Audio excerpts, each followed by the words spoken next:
今天是我们在渥太华的最后一天我们中午吃完饭去参观一下战争博物馆，然后呢，我们就要坐火车返回蒙特利尔。总结一下渥太华，加拿大首都。就这个肉之前出来，这是确实不错。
渥太华的唐人街，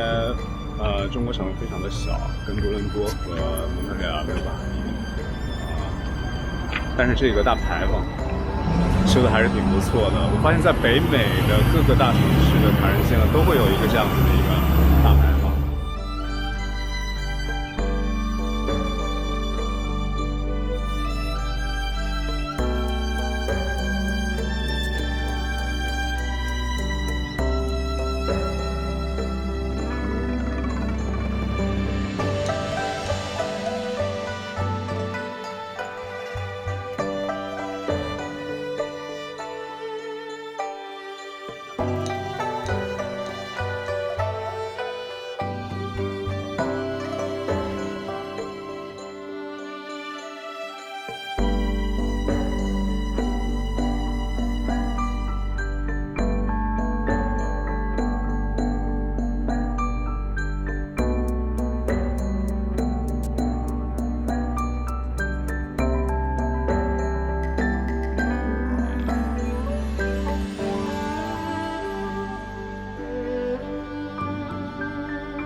这家餐厅呢是一家泰国餐厅，是华人街上现在唯一开着的餐厅，但是非常好的一家餐厅，装修的很漂亮，很有泰国特色。然后店主呢是柬埔寨华人，刚才聊了一下，就是店主的中文说的还是挺好的。然后向店主表达了一下我对柬埔寨的热爱，我真的是非常喜欢柬埔寨，去过2次罗格湖，我太喜欢了。超级喜欢。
才讲解员呢告诉我们，加拿大的这个战争博物馆呢，它的这个建筑的样式呢，就像是一个 bunker， 就像一个地堡一样。可以看到这个四面的这个墙壁啊，都是这种非常结实的这种岩石或者水泥这样夯筑而成的。然后它整个的空间呢是非常压抑的，它并不像一般的博物馆，它有一个非常挑高的一个屋顶啊，然后那光线可以非常充分的能够照下来，给人一种开阔，视觉很明朗的一种感觉啊。但是这个博物馆完全不是这样子的，因为它就是想为了突出那种在战争的状况之下，人们所拥有的那种压抑的那种感觉。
我们刚刚参观完了加拿大渥太华的这个战争博物馆，因为是疫情期间，它只开放了一小部分，不过是很精华的一部分。我上次来的时候没有去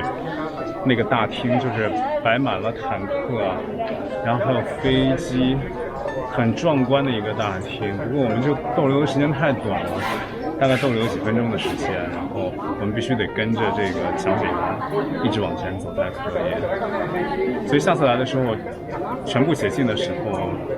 一定会再来一次，因为那个地方是看起来是很壮观，对不对？